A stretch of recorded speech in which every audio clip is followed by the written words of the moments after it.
నమస్తే, welcome to BRK news. నేను Manoj. Today morning the first ఎడిషన్లో మొదటగా వందే మాతరానికి 150 ఏళ్ళు పూర్తి చేసుకున్న సందర్భంగా 9 గంటల 45 నిమిషాలకు దేశవ్యాప్తంగా గేలాపన చేయాలనేసి ప్రధాని మోదీ పిలుపునిచ్చారు. దానికి సంబంధించినటువంటి ప్రధానమైనటువంటి ఈరోజు వార్తని చూద్దాం. ఈ వార్తకు సంబంధించి వందే మాతరానికి నేటితో 150 ఏళ్ళు. ఉదయం 9 గంటల 50 నిమిషాలకు దేశవ్యాప్తంగా జాతీయ గేలాపన, అలాగే ఏడాది పొడవునా వేడుకలు ప్రారంభించనున్నట్లు అనే వార్తని ప్రధానంగా మనం ఈనాడు పేపర్లో చూస్తున్నాం. ఈ వార్త ప్రధానంగా హైలైట్ అవుతుంది. 150 సంవత్సరాల జాతీయ గీతం స్మారకోత్సవం వందే మాతరం, దేశాన్ని మెల్కొల్పిన స్ఫూర్తిదాయక ప్రార్థన. ముఖ్య అతిథిగా నరేంద్ర మోదీ, గౌరవనీయులైన ప్రధానమంత్రి. నవంబర్ 7, 2025 సమయం 9 గంటల 45 నిమిషాలకు ఇందిరాగాంధీ ఇండోర్ స్టేడియంలో ఈ గేయాలాపన జరగనుంది.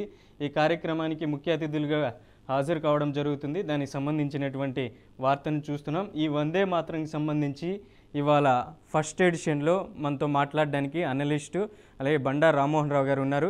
గుడ్ మార్నింగ్ రామ్మోహన్ రావు గారు, నమస్తే.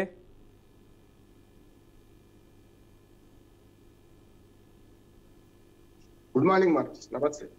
బండా రామ్మోహన్ రావు గారు, ఈ వాల్టికి వందే మాత్రం 150 ఏళ్ళు పూర్తి చేసుకున్న సందర్భంగా దీనిపైన మీరు అభిప్రాయం?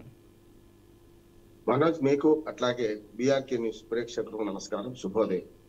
నిజంగా శుభోదయం. ఇవాళ సరిగ్గా 150 సంవత్సరాల క్రితం 1875 సంవత్సరం ఈ నవంబర్ 7న బంకిం చంద్ర చటర్జీ, బెంగాల్ చెందిన ఈ వందే మాతరం గీతాన్ని ఆనంద్ మఠ్ అనే నవలలో రచించారు. ప్రింట్ అయింది 6 ఏళ్ల తర్వాత. రచించిన తర్వాత మొట్టమొదటిసారికి ఆనంద్ చేసిన ఈ సందర్భం ఇవాళ అందరికి భారతీయులకి గర్వకారణం. అనుకోకుండానే కాకతాళీయంగా అయినా సరే మన జాతీయ గీతం, జాతీయ గేయం ఈ రెండు కూడా మన బెంగాల్ ప్రముఖుల నుంచి వచ్చింది. రవీంద్రనాథ్ ఠాగూర్ ఏమో జాతీయ గీతం జనగణమన రచించారు. చాలా మందికి మనకి ఇప్పుడు తరానికి జాతీయ గీతానికి జాతీయ గేయానికి తేడా తెలియదు. ఎందుకంటే జాతీయ గీతం ఏమో జనగణమన, జాతీయ గేయం ఏమో వందే మాతరం. ఏదైనా కార్యక్రమం ప్రారంభించే ముందు వందే మాతరంతో ప్రారంభిస్తాం. ముగింపు జాతీయ గీతంతో ముగిస్తాం. రవీంద్రనాథ్ ఠాగూర్ బెంగాల్ చెందినవాడి, ఇటు పక్క బంకిం చంద్ర చటర్జీ కూడా బెంగాల్కి చెందినవాడి. ఆనాడు స్వాతంత్ర పోరాటం కంటే ముందే, అటు వరకు 1857లోనే మొట్టమొదటి సిపాయిల తిరుగుబాటు జరిగింది. దాన్ని బేస్ చేసుకొని భారతీయులు ఒకటి కావాలి అని చెప్పి ఒక సన్యాసి మన హీరోగా కేంద్రంగా తీసుకొని ఆయన ఆనంద్ మఠం అనే నవలను బంకిం చంద్ర చటర్జీ రాశారు. అందులో ఈ గేయం రాశారు. చాలా పెద్దది, ఇది అంతా సంస్కృతంలో ఉంది. ఈ గేయంలో కేవలం మొదటి చరణాలు మాత్రమే మనం తీసుకున్నాం. మొదటి పల్లవి చరణాలు తీసుకున్నాం. అంతా అయింది కూడా గతం. తర్వాత ఏఆర్ రెహమాన్ రచించి మన ఆయన మ్యూజిక్ కంపోజ్ చేసిన దాన్ని లతా మంగేష్కర్ వందే మాతరం అని మొత్తం చదువుతాయి. కానీ మొత్తం గేయాన్ని మనం చదవం, ఒక ముందు చరణాలు మాత్రమే తీసుకున్నాం. అట్లాగే రవీంద్రనాథ్ ఠాగూర్ జాతీయ గీతం రాశారు కదా. మన జాతీయ గీతంతో పాటు పక్కనే బంగ్లాదేశ్ జాతీయ గీతాన్ని కూడా ఆయన రచించారు. హమారా సోనార్ బంగ్లా అని. అంటే యాక్చువల్ గా ఉమ్మడి మన భారత సామ్రాజ్యంలో, అంటే బ్రిటిష్ వారి పాలనలో మయన్మార్ నుంచి మొదలుకొని ఇక్కడ మన ఆఫ్ఘనిస్తాన్ పక్కన, అంటే పాకిస్తాన్ ఉన్నదాన్ని అంతా కూడా అఖండ భారత్. కాబట్టి ఇంకా అఖండ భారత్ అంటే ఆఫ్ఘనిస్తాన్ కూడా మనదే, గాంధార్ దేశం. అంటే అట్లా బ్రిటిష్ వారి పాలనలో ఉన్న అన్నిటినీ కలుపుకొని ఆనాడు మనకు బెంగాల్ కూడా, అంటే ఇప్పుడు బంగ్లాదేశ్ కూడా మన దానిలో ఉంది కనుకప్పటికీ అట్లా ఆయన జాతీయ గీతాన్ని రచించారు. ఈయన జాతీయ గేయాన్ని రచించారు. 1950 24 జనవరి నాడు మనం ఈ రెండింటిని ఖరారు చేసుకున్నాం. ఈ రెండింటి మధ్యన పోటీ వచ్చింది. జనగణమన, వందే మాతరం ఏది పాటిస్తే బాగుంటుందని చెప్పి. అప్పుడు కొందరు ఏమన్నారంటే, కొందరు విగ్రహారాధన ఉండదు కదా మన దగ్గర, ముస్లింలకు కూడా సెక్యులర్ స్టేట్ కదా, కనుక విగ్రహారాధన లేదు కనుక జనగణమన తీసుకున్నాం. జనగణమనలో కూడా అదే ఉంది కదా ప్రాంతాలన్నీ. ఇప్పటికి జనగణమనలో అసలు మనకు లేని ప్రాంతాలు కూడా ఉన్నాయి. సింధు మనకు లేదు ఇప్పుడు పాకిస్తాన్ లో. అట్లా ద్రావిడ అంటే మొత్తం అంతా మనకు ఉన్నది, కానీ మొత్తం తెలుగు వారిని, కన్నడిగురు, తమిళ అంతా కలిసి ద్రావిడ ప్రాంతం వల్ల కనుక అది దానికి వివాదం ఉన్నా సరే జాతీయ గీతాన్ని పాటిస్తున్నాం. ఈ జాతీయ గీతంలో ముఖ్యంగా జాతీయ గేయంలో ఉన్న ఏదైతే మన వందే మాతరంలో ఉందో, వందే మాతర గేయం ఒక రకంగా ఆనాడు స్వాతంత్రానికి స్ఫూర్తి, ఇవాటి వరకు కూడా ఉన్నాయి. ఒక రకంగా చెప్పాలంటే ఆ జాతీయ గేయంలో ఉన్న సుజలాం సుఫలాం అంటే మంచి జలాలతో కూడి, మన ఫలాలతో కూడి, మంచి భూమితో కూడిన మాతృభూమికి వందనం అని ఉన్నది. ఆ మాతృభూమికి వందనం చేసే క్రమంలో ఇవాళ మనం దాన్ని పాటిస్తున్నాం. అట్లాగే మన ప్రపంచవ్యాప్తంగా 2 జాతీయ గేయాలకు పోటీ పడితే మనది 2వ స్థానంలో నిలిచింది. అంటే పూర్వం చెప్పాలంటే మనం 1947 15th ఆగస్ట్ నాడు మనకు పార్లమెంట్ లో ప్రఖ్యాత సంగీత కళాకారుడు ఓం ప్రకాష్ వందే మాతర గీతాన్ని ఎలాంటి సంగీత వాయిద్యం లేకుండా ఆయన గాత్రంతో మాత్రం అంటే ప్యూర్ వోకల్, అంటే సంగీతం కూడా వోకల్ గానే చేశారు. అట్లా ఈ పాటలోని మాధుర్యము, పదాల్లోని భావ తీవ్రత, సంగీతం మాటన మిగిలిపోకూడదనే ఉద్దేశంతోనే ఆయన పాదించి మన అట్లా పాడారని చెప్పి అంటారు. అట్లాగే అదే కారణంతో దూరదర్శన్లో కూడా మనం ప్రతిరోజు సుప్రభాత గీతంగా వినిపించే వందే మాతరానికి కూడా నేపథ్య సంగీతం ఉండదు కూడా. ఒక చిన్న స్వాతంత్ర సమర కథను గుర్తు చేసుకున్నాం. ఖుదీరామ్ బోస్ అని ఆయన 1908లో ఉరి శిక్షకు గురయ్యాడు. ఏది మన బ్రిటిష్ వారికి వ్యతిరేకంగా పోరాటం చేస్తున్నాను చెప్పి ఆయన ఉరి శిక్ష ఖరారైంది కదా. చివరిగా ఏం చెప్తారని మాట్లాడితే చిరునవ్వుతో వందే మాతరం అంటూ ఆయన ఉరికమ్మ ఎక్కారు. అంటే ఆ రకంగా వందే మాతరం చాలా స్ఫూర్తి ఇచ్చింది. జాతీయ గీతం జనగణమన తర్వాత కానీ మొదలు వందే మాత్రమే అట్లాంటి స్ఫూర్తినిచ్చింది. ఒక మాట చెప్పి ముగిస్తాను నేను. BBC వరల్డ్ సర్వీస్ నిర్వహించిన అంతర్జాతీయ పోల్లో వందే మాతరం ప్రసిద్ధ గేయము ఏదైతే 2వ స్థానం దక్కించుకున్నది. ప్రపంచవ్యాప్తంగా అన్ని గేయాల్లో 2వ స్థానం దక్కించుకుంది. మొదటి స్థానంలో ఐర్లాండ్ స్వాతంత్ర దినోత్సవ గీతం నిలిచింది. అందుకని మన 1906లో పాథేఫోన్స్ కంపెనీ వందే మాతరం గీతాన్ని రవీంద్రనాథ్ ఠాగూర్ గణంలో గ్రామ్ఫోన్ రికార్డ్ విడుదల చేయగా ఆ మరుసటి ఏడాది బ్రిటిష్ పోలీసులు ఆ కాపీలన్నింటినీ ధ్వంసం చేశారని ఉన్నది. దాంతో మళ్ళీ దాన్ని 1966లో అప్పటి ప్రధానమంత్రి ఇందిరాగాంధీ చొరవతో అది మళ్ళీ మన భారతదేశానికి ఒరిజినల్ రికార్డు చేరింది. వరకం చెప్పాలంటే స్వాతంత్ర ఉద్యమంలో ఈ వందే మాతర గీతం చాలా పెద్ద ఎత్తున పూర్తినిచ్చింది. ఒక్క మాట భారత మాతకు వందనం అంటే మనకు ఈ వందే మాతర గీతాన్ని మనం తెలుగులో అర్థం చేసుకోవాలంటే భారత మాతకు వందనం. తీయటి నీటితో, కమ్మని పళ్లతో, చల్లని గాలులతో, పచ్చని పైరుతో విలసిల్లే భారత మాతకు వందనం. రాత్రులు తెల్లని వెన్నెలలతో పులకిస్తూ, విరబూసిన చెట్లతో శోభిస్తూ, స్వచ్ఛమైన నవ్వులతో, మధురమైన మాటలతో మా సుఖాలు కలిగించమ్మా అని చెప్పి వరాలిచ్చే మాతకు వందనం అని చెప్పి వాళ్ళ 150 సంవత్సరాల ఆ చరిత్ర కలిగిన వందే మాతరం గీతాన్ని గేయాన్ని మనం ఇవాళ తెలుసుకుంటున్నాం. ఇవాళ పొద్దున్నే ఇప్పుడు 10 గంటలకి 9:45 ప్రారంభమవుతుంది. మొత్తం దేశవ్యాప్తంగా అన్ని ప్రభుత్వ కార్యాలయాల్లో, అన్ని సంస్థలలో ఈ గేయాన్ని మన పాడే సామూహిక గానానికి ఏర్పాట్లు చేశారు ఇప్పటికే ప్రభుత్వం.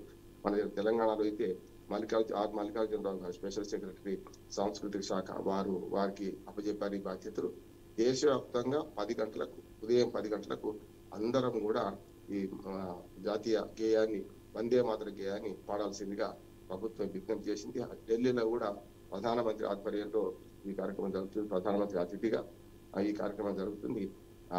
ఈ మొత్తం దేశవ్యాప్తంగా సేమ్ అదే టైంకు, అంటే మనకు ఒక ఆనవాయితీ గతంలో ఉన్నది. గాంధీ గారు మరణించిన జనవరి 30 నాడు 11 గంటలకు శయనం అవుతుంది. ఎక్కడ వాళ్ళు అక్కడ 1 నిమిషం మౌనం పాటిస్తాం గాంధీ గారి మృతికి. అట్లానే ఇది కూడా ఒక జాతీయ పండుగగా జరుపుకున్న 150 సంవత్సరాల తర్వాత కూడా వందే మాతరం గీతాన్ని ఇంకా మన భారతీయులు మరవకుండా అదే స్ఫూర్తితో ఇవాళ నూతన స్ఫూర్తితో ముందుకు వెళ్ళాల్సిన అవసరం ఉంది. దేశంలో పేదరికం ఉంది, అసమానతలు ఉన్నాయి. వీటన్నిటి మీద మనం కొట్టాల్సిన అవసరం. ఆనాడు వలస పాలనకు వ్యతిరేకంగా ఎట్లా పోరాడినాము, ఇవాళ అదే స్ఫూర్తితోని మన భారతదేశంలో ఉన్న ఆర్థిక అసమానతలకు, రాజకీయ అసమానతలకు, అట్లాగే అధికారంలో వాటా కోసం అందరం పోరాడాల్సిన అవసరం ఉన్నది. అందరం కలిసికట్టుగా ఉద్యమిస్తే కానిదే ఉంది. స్వాతంత్ర్యమే తీసుకున్నాం బ్రిటిష్ వారిని ఎదిరించి. మన దేశంలో కూడా మన ఆర్థిక, రాజకీయ, సామాజిక స్వాతంత్రం తెచ్చుకోవడానికి వందే మాతర గీతం వందే మాతర గేయం ఒక మంచి స్ఫూర్తి కావాలని నేను ఆశిస్తున్నాను. అలాగే బండారు రామ్మోహన్ రావు గారు, మీరు చెప్తున్న విధంగా నవంబర్ 7వ తేదీ ప్రపంచ క్యాన్సర్ దినోత్సవం. ఈరోజు ఒక విలువైన 2 మాటల్లో దీని గురించి. అంటే ఏదైనా సరే కొన్ని ప్రపంచవ్యాప్తంగా కొన్ని దినోత్సవాలు ఎందుకు చేసుకుంటాం అంటే వాళ్ళు డే అంటాం, మనం దినోత్సవం అంటాం. యాక్చువల్గా ఇంగ్లీష్ లో అలానే డే అని ఉంటుంది, దినం అంటారు. దినం అంటే కొంచెం మనకు అర్థం సరిగ్గా ఉండదు కనుక మనం దుర్దినంగా భావిస్తాం. కానీ దినోత్సవం అంటే ఉత్సాహాన్ని జరుపుకునేది. ఎందుకు జరుపుకోవాలి క్యాన్సర్ వ్యతిరేకంగా అంటే క్యాన్సర్ ఎట్లా వస్తుందో తెలుసుకొని దానికి ముందు జాగ్రత్తలు తీసుకోవడం. క్యాన్సర్ ఎట్లా వస్తుంది ఇదమితంగా చెప్పలేరు, డాక్టర్లు కూడా చెప్పలేరు. కణాల విభజన వేగంగా జరిగితే క్యాన్సర్ గా మారుతుంది. అంటే మనకు రోజు కణాల విభజన జరుగుతూనే ఉంటుంది మనం బతుకున్నంత కాలం. అందుకని వార్ధక్యం వచ్చినప్పుడు ముసలితనం వస్తుంది. మీరు చూస్తే ముడతలు పట్టే శరీరం కూడా. దానికి కారణం ఏంటి? చచ్చిపోయిన కణాల స్థానంలో మనకు కొత్తవి రావు. అదే పిల్లలకైతే వెంట వెంటనే వృద్ధి చెప్తాయి. పెద్ద అంటే ఆ 50 ఏళ్ళు దాటిన తర్వాత చచ్చిపోయిన కణాలు మళ్ళీ తిరిగి దాని పునర్జీవం ఉండదు. కానీ ఒక్కోసారి క్యాన్సర్ ప్రధాన కారణం ఏంటంటే ఆ కణాల విభజన వేగంగా జరిగిపోయి ఒక పుండుగా ఏర్పడడం. అది రకరకాల మన రక్త క్యాన్సర్ రావచ్చు, మనకు మన లివర్ క్యాన్సర్ రావచ్చు, శరీరంలో ఏ భాగమైనా రావచ్చు. ముఖ్యంగా రొమ్ము క్యాన్సర్ ఎక్కువ మందికి ఆడవాళ్ళ మహిళలకు వస్తుంది, చాలా మందికి ఉంటుంది. అది ముందు జాగ్రత్తగా ముందే గమనించి అది చేస్తే కొంతవరకు నివారణ సాధ్యమవుతుంది. ఈ తర్వాత ముదిరిన తర్వాత రేడియేషన్ ఇవన్నీ కూడా కష్టకార్యమే. కానీ ఏదైనా సరే ఇవాళ గుట్కా, మాదక ద్రవ్యాలు ఇవన్నీ మద్యము ఇవన్నీ వాళ్ళకి కూడా వస్తాయి. దీన్ని అవగాహన కల్పించుకోవడానికి మనకు ప్రజల్లో అవగాహన కల్పించడం, ఇట్లాంటి దురలవాట్లు మానుకోవాలి. చాలా వరకు మనం సాత్విక ఆహారం తీసుకోవడం, చాలా వరకు మనం మన జీవన విధానంలో మార్పు తీసుకోవడం, లైఫ్ స్టైల్ అంటే సరిపోతుంది. అట్లా దానివల్ల మనం క్యాన్సర్ దూరంగా ఉండగలుగుతాం. రైట్. నెక్స్ట్ బీహార్ ఎలక్షన్కి సంబంధించి ఐటమ్ ప్రధానంగా పేపర్లో, దానికి సంబంధించి మాట్లాడుకుందాం. ఏదైతే గతంలో బీహార్ ఎలక్షన్లో గత ఎన్నికల్లో 2020 సంవత్సరంలో అక్కడ 57% మాత్రమే పోలింగ్ నమోదైంది. 2 విడతల్లో భాగంగా నిన్న జరిగినటువంటి బీహార్ ఎలక్షన్లో ఈసారి అత్యధికంగా 65% పోలింగ్ నమోదైంది. చెదురు ముదురు ఘటనలు మినహా మిగతా పోలింగ్ అంతా ప్రశాంతంగా జరిగింది. ఇది గతంతో పోలిస్తే 2000 సంవత్సరంలో 67% మాత్రమే నమోదైనటువంటి పోలింగ్ ఈసారి గత 20-30 సంవత్సరాల నుంచి చూసుకుంటే అత్యధికంగా 65% తొలి విడతలో పోలింగ్ నమోదైంది. ఈ వార్తకి సంబంధించినటువంటి ప్రధానంగా మనం దినపత్రికలో చూస్తున్నాం. ఏం చెప్తారు బీహార్లో జరిగినటువంటి తొలి విడత పోలింగ్ సంబంధించి? అన్నిటికంటే ముఖ్యంగా మనకు బీహార్లో ఈ తొలి విడత పోలింగ్ లో పెద్దగా హింసాత్మక సంఘటనలు నిజంగా అభినందించాలి. ఎందుకంటే చాలాసార్లు గతంలో మన పాత ఎన్నికలు చూసుకుంటే రణబీర్ సేన అంటే ప్రైవేట్ సేనలు ఉండేవి, వాళ్ళు కొట్టుకు చచ్చేవారు. ఎప్పుడైతే 2010 నుంచి కొంచెం మార్పు వచ్చేసింది, 2010 నుంచి చూసుకుంటే 10 నుంచి 15 కానీ 15 నుంచి 20 కానీ మార్పు చూస్తే ఈసారి ఇంకా అద్భుతంగా ఎన్నికల నిర్వహణ జరిగింది. సరే విమర్శలు చాలా ఉంటాయి, ఓడిపోయే ప్రతిపక్షాలు లేకుంటే గెలిచే అధికార పక్షాలు రకరకాల ఆరోపణలు ప్రత్యారోపణలు చేసుకుంటాయి. కానీ ఈ ఎన్నికల్లో నేను అభినందిస్తున్నాను ఏంటంటే ఎలాంటి పెద్ద హింసాగత సంఘటనలు చిన్న చిన్నవి జరుగుతూనే ఉంటాయి, కానీ ఎక్కడ జరగలేదు. అది అభినందించాలి. ఖచ్చితంగా చూడండి, ప్రతిసారి 100 మంది చనిపోతుంటారు ఎన్నికలు అప్పుడు ఓటుకుంటారు. అప్పుడు కమ్యూనిస్ట్ పార్టీ కాంగ్రెస్ కున్నా, ఇప్పుడు కాంగ్రెస్ తృణమూల్ కాంగ్రెస్ బీజేపీ కున్నా చూస్తున్నాం మనం. కనుక ఇక్కడ బీహారు ఎన్నికలు ప్రశాంతంగా జరగడం ఎన్నికల కమిషన్ అభినందించాలి. నెంబర్ 1. రెండోది ఏంటంటే ఇందులో 65% వరకు పోలింగ్ అయిందంటారు. యాక్చువల్గా ఇంకా శాతం మార్పు అంటున్నారు. 2000 సంవత్సరంలో మీరు అన్నారు కదా ఇంతకుముందు మనం 67% అయింది. నా ఉద్దేశం అంటే ఈసారి కూడా ఆ 67% ఒక 0.1, 0.2 దాటుతుందని అనుకుంటున్నాను. ఎందుకంటే రాత్రి లెక్కలన్నీ వచ్చి కల్లా టైం పడుతుంది. రాత్రి 11 దాకా చూశాను. అప్పటికి కూడా రాత్రి 6 గంటల తర్వాత కూడా అంటే కొన్ని చోట్ల మన ఏమంటుందాన్ని సమస్యాత్మక ప్రాంతాల్లో ఒక 57 పోలింగ్ బూత్లలో 5 గంటలకు ముగించారు, మిగతా అన్ని 6 గంటలకు ముగించారు. కానీ 6 గంటలకు ముగించిన తర్వాత 9 కూడా ఇంకా క్యూలో ఉన్న వాళ్ళు ఓట్ చేస్తున్నారు. రాత్రి లైట్లు పెట్టుకొని మరీ ఓట్ వేయించారు. కనుక అట్లా చూసుకుంటే ఈసారి కూడా 67% దాటొచ్చు అంటున్నారు. మొదటి విడతలో 65% కావచ్చు, ఇంకా కొంత శాతం పెరుగుతుంది వాళ్ళ లెక్కలు పూర్తిగా వస్తే. రెండో విడత ఎన్నికలు 11 నవంబర్ నాడున్నాయి. 11 నవంబర్ నాడు కనుక ఈ ఎన్నికల్లో కొంచెం ఇప్పుడు ఏం చేస్తారంటే అవేర్ అవుతారు రాజకీయ పార్టీలు కూడా. మరి ఎందుకు ఇంత తక్కువ శాతం పోలింగ్ అయింది, ఇంకా ఎక్కువ శాతం పోలింగ్ తీసుకోవడం అవకాశం ఉంది కదా అని చెప్పి ప్రజల దగ్గరికి పోతారు. ఓట్లు వేయని వాళ్ళని కూడా తీసుకొచ్చి ఓట్లు వేయించే ప్రయత్నం చేస్తారు. చూసాం నిన్న మనం గంగా నది దాటడానికి ఒక పడవనే ఒక మన ఏర్పాటు చేశారు వాళ్ళు, ఎలక్షన్ కమిషన్ వాళ్ళు, రాజకీయ పార్టీలు కాదు. అంటే గంగా నది ప్రవహిస్తుంది కనుక అవతల ఒడ్డుకు వీళ్ళ పోలింగ్ బూతుందట, పడవని ఏర్పాటు చేశారు. నేనేమంటున్నా అంటే అవసరమైతే అసలు గంగా నది దాటకుండానే వాళ్ళను ఇక్కడనే పోలింగ్ బూత్ పెడితే అయిపోయేది, 3 సిబ్బంది వస్తే అయిపోయేది కదా. మన గతంలో చూసాం అస్సాం లాంటి రాష్ట్రంలో లేకుంటే కొండలు ఉన్న ప్రాంతాల్లో ఒక్క ఓటర్ ఉంటే కూడా ఆ ఒక్క ఓటర్ దగ్గరికి 3 సిబ్బంది వెళ్ళి ఓటు వేయించుకునే సందర్భం చూసినాం మనం. ఆ ఒక్క ఓటర్ను కిందికి రప్పించలేక. మరి అటువంటిప్పుడు ఇన్ని వందల మంది మరి గంగా నది దాటిపోవడానికి ఏర్పాటు చేశారంటే వీళ్ళే అక్కడికి పోయి పోలింగ్ బూత్ పెడితే అయిపోయేది. సరే జరిగిన మొత్తం మీద అట్లా అంటే ఎవరిని ఏ ఓటర్ని కూడా విడిచిపెట్టకుండా చేశారు. దానికి గంగా నది దాల్చడానికి ఎలక్షన్ కమిషన్ పడవని ఏర్పాటు చేయడం మంచిది అంటున్నాను. ఇకపోతే మనకి మొదటి విడత ఎన్నికలలో చాలా ప్రచారాలు జరిగినాయి, హోరాహోరీ జరిగింది. ఇప్పుడు మళ్ళీ ఒక 2 రోజులు మాత్రమే ఉన్నాయి. ఇవాళ 7, రేపు 8, 9 అంటే 3వ రోజు. ఇంకా సరిగ్గా ఇవాటి నుంచి 3 రోజుల్లో ప్రచారం సమాప్తం అవుతుంది. ఎల్లుండి సాయంత్రం 5 గంటల కన్నా, అంటే పోలింగ్ ముగిసే సమయానికి 45 గంటల ముందు ప్రచార సమాప్తి కావాలి. అది జరుగుతున్నది. రేపు ఎల్లుండి జరగబోతుంది. 2వ విడత ఎన్నికల్లో కొంచెం పోలింగ్ శాతం పెంచే ప్రయత్నం చేస్తాం అనుకోవచ్చు. మొత్తం మీద బీహార్లో ఈ 65 నుంచి 67% వరకు పోలింగ్ పెరిగితే మళ్ళీ 2000 సంవత్సరానికి పునరావృతం అవుతుంది. ప్రశాంతంగా ఎన్నికలు జరపడానికి అన్ని ఏర్పాట్లు చేసిన ఎలక్షన్ కమిషన్ తో పాటు పార్టీలు కూడా హోరాహోరీగా చావరేవో అన్నట్టు 2 కూటముల మధ్య పోటీ జరుగుతుంది. ఇటుపక్క ఎన్డీఏ కూటమిలో ప్రధాన భాగస్వామి బీజేపీ, అలాగే మరో ప్రధాన భాగస్వామి మనకు జేడీయూ, జనతాదళ్ యు, మన నితీష్ కుమార్ ఆధ్వర్యంలో ఉన్న పార్టీ. రెండింటి మధ్యన 101 సీట్లు ఇద్దరు కూడా పంచుకున్నారు కూటమిలో. మిగతా అన్ని కలిసి రామ్విలాస్ పాస్వాన్ మనకు కొడుకు చిరాగ్ పాస్వాన్ ఆధ్వర్యంలో మరొక పార్టీ ఉన్నది. 3 పార్టీలు కలిసి చేస్తున్నాయి. ఇటు పక్కనేమో మనకి ఇండియా కూటమిలో ప్రధాన భాగస్వామి పార్టీ, ప్రధానమైన party Tejaswi Yadav the RJD, Rashtriya Janata Dal. ఆ తర్వాత రెండో పార్టీగా కాంగ్రెస్ పార్టీ ఉన్నది. ఈ రెండింటితో పాటు మిత్రపక్షాలు 5-6 ఉన్నాయి. మహాగఠబంధన్ అని చెప్పి వాళ్ళు ఏర్పాటు చేశారు. మహాగఠబంధన్ చీలికలు ఉన్నాయని వీళ్ళు ప్రచారం చేస్తున్నారు, మీ దగ్గర చీలికలు ఉన్నాయి వాళ్ళు ప్రచారం చేస్తున్నారు. మధ్యాహ్నం జనసురాజ్ పార్టీ కూడా ఆటలో అరటి పండ్లకు నిలిచిపోయి ఉన్నది. వాళ్ళు కూడా 169 సీట్లకు పోటీ చేశారు.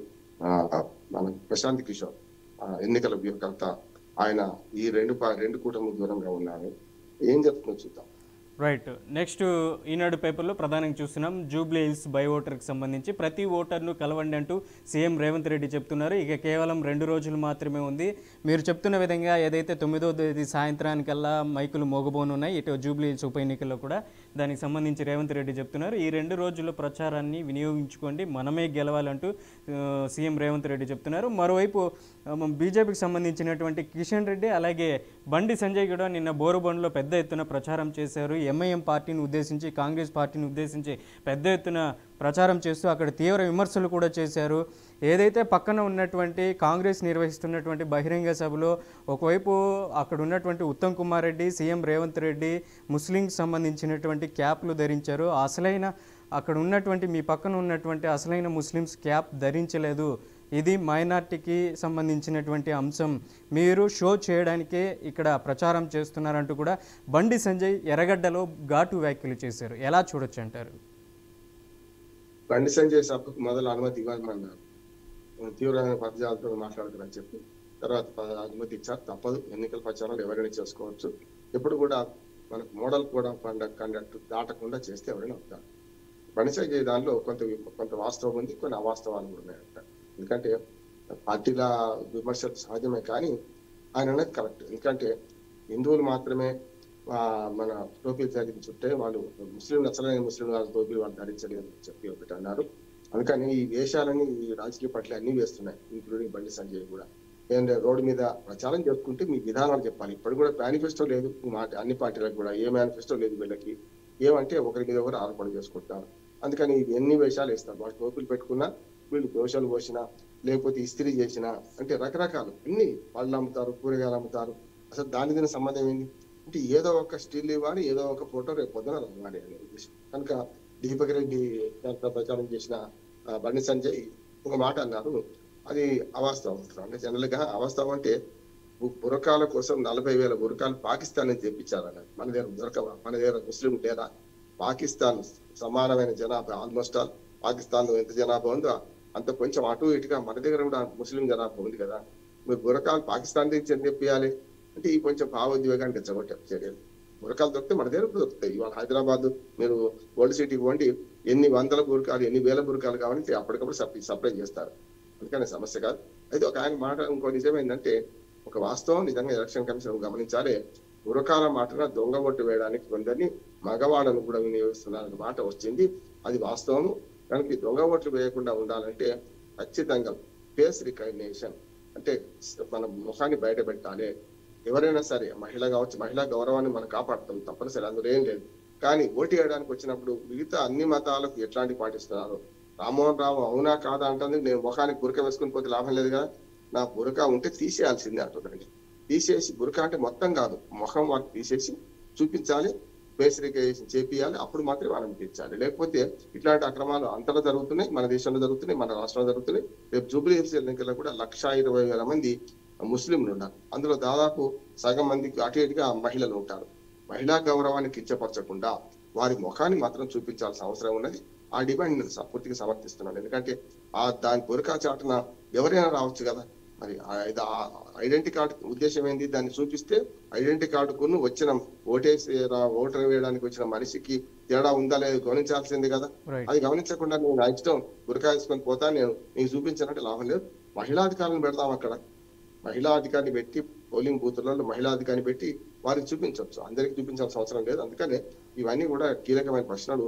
కొన్నిసార్లు భావోద్వేగం కాస్త భావోద్రేకంగా మారకుండా ఇట్లాంటి మత కల్లోలను సృష్టించకుండా సామరస్యంగా పోవాల్సిన అవసరం ఉన్నది. దాన్ని అభినందిస్తున్నాను. రెండోది ఏంటంటే ఈ మొత్తం ప్రచారంలో అన్ని పార్టీలు చావరేవి తెలుసుకుంటున్నాయి. అటు రేవంత్ రెడ్డికి సవాలే, ఇటు కేసీఆర్ కి సవాలే, అటు పక్క కిషన్ రెడ్డి గారికి కూడా సవాలే. ఈ అందరికీ సవాలుగా మారిన, అన్ని పార్టీలు సవాలుగా మారిన దీన్ని మన బీజేపీ మాత్రం మాకు సవాల్ ఏం కాదు, ఇది రెఫరెండం ఏం కాదు అంటున్నారు. కానీ 2 ఏళ్ల పరిపాలన రెఫరెండంగా ఉంటది ఇది. దాంతో పాటు ఇటుపక్క సిట్టింగ్ సీట్ దక్కించుకోవాలని మన బీఆర్ఎస్ కు ఉంటది. ఈ రెండింటి మధ్యన పోరాటం చేసి ఒక్క సీటుకు అదనంగా తెచ్చుకుంటే 8-9 అవుతాయి కదా అనే మాట బీజేపీ కూడా ఆశపడుతుంది. చూద్దాం ఏం జరుగుతుంది. Right. Next Andhra Jyothi Andhra Pradesh clipping తీసుకుందాం. ప్రధానంగా 1 విజన్ 1 డైరెక్షన్ అనేసి సీఎం చంద్రబాబు చెప్తున్నారు. ప్రజల అవసరమైన నిర్ణయాలు తీసుకోకుండా మౌన ప్రేక్షకుడిలా మిగిలితే సమాజానికి మనం అన్యాయం చేసిన వారం అవుతామంటూ కూడా చంద్రబాబు నాయుడు చెప్తున్నారు. ఇది ప్రభుత్వ విధానం అంటూ కూడా చెప్తున్నారు. ప్రతి నియోజకవర్గానికి కూడా ఒక విజన్ ప్లాన్ ఉండాలి. సచివాలయాలు గతంలో ఉన్నటువంటి ఏదైతే 2019-24 గవర్నమెంట్లో వైఎస్ జగన్మోహన్ రెడ్డి అప్పుడు ఉన్నటువంటి గ్రామ సచివాలయాలుగా పేరు నామకరణం చేశారు. ఇప్పుడు చంద్రబాబు నాయుడు ఏపీ సీఎం వాటిని విజన్ యూనిట్లుగా పేరు నామకరణం చేశారు. ఎలా చూడొచ్చు అంటారు ఈ వార్తకి? మొట్టమొదటి విజన్ ఉన్న నాయకుడు చంద్రబాబు నాయుడు గారు. కానీ గ్రామ సచివాలయాలు, యాక్చువల్లీ గ్రామ సచివాలయం అనే పేరు ఉమ్మడి ఆంధ్రప్రదేశ్ లో చంద్రబాబు నాయుడు గారు పెట్టారు, ఉపయోగపెట్టింది కాదు. కానీ ఆంధ్రప్రదేశ్ విభజన తర్వాత మనకు ఒక 5 ఏళ్ల పరిపాలన తర్వాత గ్రామ సచివాలయాలు, దానికి అనుబంధంగా వార్డు సచివాలయాలు అనే కొత్త కాన్సెప్ట్ తోని జగన్మోహన్ రెడ్డి గారు దాన్ని మొదలుపెట్టారు. ఏ మాట కావాలి చెప్పుకోవాలి. గ్రామ సచివాలయం అంటే గ్రామానికి ఒకటి ఉంటుంది. పెద్ద గ్రామాల్లో ఎక్కువ జనాభా ఉంటే దాదాపు 13,000 చిల్లర మనకు గ్రామ సచివాలయాలు ఉన్నాయి. మళ్ళీ ఒక 1,100-1,200 అదనంగా గ్రామ వార్డు సచివాలయాలు, ఈ 2 చేశారు. అందులో అన్ని ఏకీకృత సేవలు 13 మంది సిబ్బందిని పెట్టడం, ఏకీకృత సేవలు అన్నిటి ఇంటిగ్రేటెడ్ సర్వీసెస్ అందించడం, అన్ని చిన్న నుంచి పెద్ద పెన్షన్ నుంచి మొదలుపెట్టి సంక్షేమ పథకాలు ఒకటే కదా అన్ని కూడా. దాని తగ్గట్టుగానే ఒక కొత్త ప్రయోగం చేశారు. దానిలో మంచిది చట్టం ఉంది. వాలంటీర్ల వ్యవస్థ కూడా ఆయన తీసుకొచ్చారు. వాలంటీర్లు 1,50,000 మంది పైగా వాలంటీర్లు పెట్టారు. 50 ఇళ్లకు ఒక్కరిని చొప్పున. అయితే అంతవరకు బాగానే ఉంది. ప్రభుత్వ పథకాలు అమలు చేయడంలో, మనకు అప్లికేషన్ పెట్టడంలో ఇవన్నీ సహకరిస్తే మంచిదే. కానీ నగదు పంపిణీ అనేది చాలా వ్యతిరేకించాను నేను. అంటే పెన్షన్ తీసుకుపోయి నగదు పంపిణీ చేయడం ఎప్పుడు కూడా ఇంత అత్యాధునిక కాలంలో డీబీటీలు వచ్చిన తర్వాత డైరెక్ట్ మన బెనిఫిట్ స్కీమ్ డీబీటీలు వచ్చిన తర్వాత మీరు డైరెక్ట్ గా వాళ్ళ ఖాతాలో వేసే బదులు డబ్బులు పంచడం ఏమిటి, ఒక రకంగా ఎన్నికల లంచంగా లేకుంటే ప్రభుత్వ లంచంగా పరిగణించండి. కనుక దాన్ని వ్యతిరేకిస్తే మిగతా అవన్నీ కూడా గ్రామ వాలంటీర్ల వాళ్ళకు కొంత మేలు జరిగింది. కానీ గ్రామ వాలంటీర్ల వ్యవస్థ మొత్తం రద్దయింది. ఇప్పుడు అంతకుముందు మేము దానికి 5,000 నుంచి 10,000 చేస్తామని, పీజీలు చదువుకున్న వాళ్ళందరూ కూడా 5,000కి పనిచేస్తున్నారని ఎలక్షన్ లో పోటీ జరిగింది. ఇప్పుడు ఈ గ్రామ సచివాలయాల పేరు మారుస్తామని ఆర్డర్ అయితే రాలేదు నాకు తెలిసి, రాత్రి దాకా చూశాను. కానీ గ్రామ సచివాలయాన్ని విజన్ సెంటర్ గా మారుస్తాం, విజన్ యూనిట్స్ గా మారుస్తామనే మాట నిన్న మధ్యాహ్నం 1 గంటకు మనకు ముఖ్యమంత్రి గారు సమీక్ష సమావేశాన్ని పేర్కొన్నారు. గ్రామ సచివాలయం పేరు అట్లాగే ఉండి విజన్ సెంటర్స్ గా ఉంటే తప్పులేదు. కానీ వాళ్ళు గ్రామ సచివాలయం పేరు పెట్టింది కనుక అది తీసేద్దాం మొత్తమే అంటే అదనంగా ఎంత ఖర్చు ఆలోచన చేయండి. మీరు చూడండి, ప్రతి గ్రామ సచివాలయం బోర్డు మార్చాలి కదా, ప్రతి బోర్డు కనీసం 2,000 రూపాయలైనా ఖర్చు అవుతాయి అదనంగా. నేను మినిమం చెప్తున్నా 2-3 వేల రూపాయలు ఖర్చు అవుతాయి. మరి ఇన్ని 13,000 గ్రామ సచివాలయాల బోర్డులను మార్చేసి విజన్ సెంటర్ గా మన నామకరణం చేయాల్సిన అవసరం లేదు. గ్రామ సచివాలయం అట్లాగే ఉండి ఈయనకు అనుగుణంగా, ఈయన మన చంద్రబాబు నాయుడు గారి ఆలోచనకు అనుగుణంగా అందులో విజన్ యూనిట్స్ అని కింద ఒక చిన్న బోర్డు పెట్టేసి అయిపోతుంది. గ్రామ సచివాలయం అనేది గ్రామ పంచాయతీ ఆఫీస్ గా పనిచేస్తున్నది. 13 మంది సిబ్బంది ఉన్నారు, వాళ్ళందరినీ మార్చేస్తారట, వాళ్ళందరినీ తీసేసి ఇంకా డిపార్ట్మెంట్ లో అమలు చేస్తారు. ఎప్పుడు ఏ సంస్కరణ అయినా కూడా అందులో భాగమైన వారిని సంస్కరించాలి, వాళ్ళతో ఆలోచన చేయాలి తప్ప నిర్ణయం తీసుకొని చేస్తే బాగుండదు. గ్రామ సచివాలయం అనే పేరు చంద్రబాబు నాయుడు పెట్టిందే, అంతకుముందు ఉమ్మడి ఆంధ్రప్రదేశ్లో. ఇప్పుడు ఆ పేరు తీసేసి ఆ 13 మంది సిబ్బందిని డిస్టర్బ్ చేసి గ్రామంలో ఉన్న ఇంటిగ్రేటెడ్ సర్వీసెస్ డిస్టర్బ్ చేయడం కరెక్ట్ కాదు. రైట్. ఆర్టీజీఎస్ కింద మనకు ఆధునిక టెక్నాలజీని వాడుకొని వాటిని ఉపయోగించుకోవాల్సిన అవసరం ఉన్నది అంటున్నాను నేను అంటున్నాను. దీని సమూలంగా మీరు టెక్నాలజీ మార్పు చేయండి, కానీ ఉన్న గ్రామ సచివాలయ బోర్డు మార్చడం కరెక్ట్ కాదు నేను. రైట్. నెక్స్ట్ సాక్షి దినపత్రిక ఆంధ్రప్రదేశ్ తీసుకుందాం. టాప్ హెడ్లైన్లో వైఎస్ జగన్ నిన్న అక్కడ ఉన్నటువంటి విద్యార్థులను ఉద్దేశించి మాట్లాడారు. యువతే లీడర్, సమాజంలో యువత విద్యార్థుల పాత్ర అత్యంత కీలకమంటున్నారు జగన్. మంచి రాజకీయాలు విద్యార్థి దశ నుంచే బీజం వేయాలనేసి కూడా చెప్తున్నారు.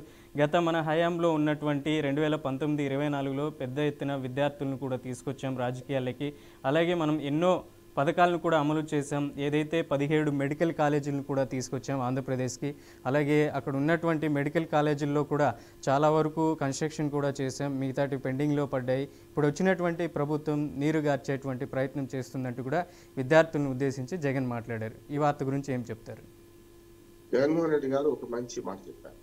అంటే పిల్లలకు ఓట్లు లేవు కదా, పిల్లల గురించి ఎవరు ఆలోచన చేస్తారు, విద్యార్థుల గురించి ఆలోచిస్తారు. యువతకు ఓట్లు ఉన్నాయి. 18 ఏళ్ళు క్రాస్ కాగానే ఆటోమేటిక్గా ఓటు హక్కు వస్తుంది. 18 ఏళ్ళ లోపు 0 to 18 అంటే వాళ్ళకి ఓటు హక్కు లేదు కదా, వాళ్ళ సమస్యలు అడ్రస్ కావడం లేదని ఆవేదన వ్యక్తం చేశారు. దానికి నేను కూడా ఏమి ఇస్తున్నాను అంటే ఓట్లు లేనంత మాత్రాన వాళ్ళ తల్లిదండ్రులకు వాళ్ళ అన్నదమ్ములకు ఓట్లు ఉన్నాయి కదా, దాన్ని బట్టే నాకు చేయాలి. విద్య మీద తక్కువ కాన్సన్ట్రేషన్ చేస్తున్నాను, మేము చేశామన్నారు. అన్నిటికంటే ముఖ్యమైన ఆయన మాటలు ఏంటంటే రాజకీయాలు, విద్యార్థి దశ నుంచి రాజకీయాలు అలవాటు చేసుకుంటే తప్పక రాజకీయాలు బాగుపడతాయి, లీడర్షిప్ క్వాలిటీస్ పెరుగుతాయి. కానీ గతంలో మనకు యూనివర్సిటీస్ లో వీటిలలో విద్యార్థి సంఘాల ఎన్నికల్లో పెద్ద ఎత్తున గొడవలు కావడం, చచ్చిపోవడం జరగడం వల్ల అప్పటి కాంగ్రెస్ ప్రభుత్వం అంటే 80s లో పెద్ద ఎత్తున ఈ గొడవలు జరిగి చంపుకునేవాడు. ఏబీవీపీ ఆర్ఎస్సీ మధ్యన ఇట్లా రకరకాలుగా జరిగి కనుక అప్పుడు ఎన్నికలు రద్దు చేశారు. అంటే ఇంట్లో ఎన్నికలు ఉన్నాయని మొత్తం ఇల్లు తగలబెట్టుకోవద్దు కదా, ఎన్నికలు పెట్టాల్సిందే. ఆనాటి ఈనాటి నుంచి విద్యార్థి రాజకీయాల నుంచే దేశ రాజకీయాలు ప్రభావితం చేసే చాలా మంది మన నాయకులు తయారయ్యారు. విద్యార్థి రాజకీయాలు, కార్మిక రాజకీయాలు, వీటి నుంచే వచ్చిన వాళ్ళు చాలా మంది ఉన్నారు. ఫెర్నాండెజ్ లాంటి మహానుభావుని కార్మిక రాజకీయాలు పరిచయం చేసినాయి చాలా మంది. మన ముప్పవరపు వెంకయ్య నాయుడు ఉపరాష్ట్రపతిగా రిటైర్ అయ్యారు. ఆయన నుంచి మొదలుకొని జయపాల్ రెడ్డి గారు కానీ అప్పటి తరం రాజకీయ నాయకులు అందరూ కూడా విద్యార్థి దశ నుంచి రాజకీయాలు అలవాటు చేసుకొని ముందుకు వచ్చిన సందర్భాలు చూసినాం మనం. కనుక అది ప్రోత్సహించాలన్న మాట అన్నాడు, మంచిది అంటున్నాను. ఈ మెడికల్ కాలేజీల గురించి మాట్లాడుకుంటూ అధికారి మెడికల్ కాలేజీలు ఆ హయాంలో తీసుకొచ్చాను, దాన్ని అన్ని మంజూరు తీసుకొచ్చాను. 7 మెడికల్ కాలేజీలు తయారయ్యాయి. జస్ట్ 50-100 కోట్లు పెడితే వాటి రేపటి నుంచి నడిపించుకోవచ్చు. దాంతో పాటు మరి ఇంకొక 11 మెడికల్ కాలేజీలు ఏవైతే 9 మెడికల్ కాలేజీలు ఉన్నాయి అవన్నిటిని కూడా మీరు ప్రైవేటీకరణ చేస్తున్నది సరైనది కాదంటున్నాను. నేను కూడా ఒక 5,000 కోట్లు పెట్టుబడి పెట్టి సంవత్సరానికి 1000-1500 కోట్లు పెట్టుబడి పెడితే 3 ఏళ్లలో అవి తయారు చేయించవచ్చు కదా. అంటే కేవలం లాభాపేక్ష లేకుండా ఎవరైనా వ్యాపారి వస్తారా? పీపీపీ మోడల్ మంచిదని చంద్రబాబు నాయుడు గారు అంటున్నారు. మంచిదే కావచ్చు, కానీ ఈ కాలేజీలో ప్రైవేట్ కి అప్పచెప్తే రేపు అడ్మిషన్స్ విషయంలో, ఫీజుల విషయంలో ప్రైవేట్ కి అప్పచెప్పినట్టు అయింది కదా అనే ఒక ఆరోపణ వస్తుంది. దానికి అడ్రస్ చేయాల్సిన బాధ్యత చంద్రబాబు నాయుడు గారిది. అంతిమంగా నేను చెప్తున్నాను, విద్య, ఆరోగ్యము, మౌలిక వసతులు, ఉపాధి, ఈ 4 కల్పించాల్సిన బాధ్యత ఏ ప్రభుత్వాన్ని అయినా. ప్రభుత్వం ఆ వైపు పోవాలి తప్ప ప్రైవేటీకరణ సరైనది కాదని కూడా నా ఉద్దేశం. రైట్. బండా రామ్మోహన్ రావు గారు, ఇవాళ న్యూస్ పేపర్లో వచ్చిన ప్రధాన అంశాలపై మీ విశ్లేషణ అందించినందుకు ధన్యవాదాలు. Thank you. రైట్, ఇది ఇవాళ ది ఫస్ట్ స్టేషన్. రేపటి ఫస్ట్ స్టేషన్లో మళ్ళీ కలుద్దాం. చూస్తూనే ఉండండి బీఆర్కే న్యూస్, తెలుగుడి సత్తా.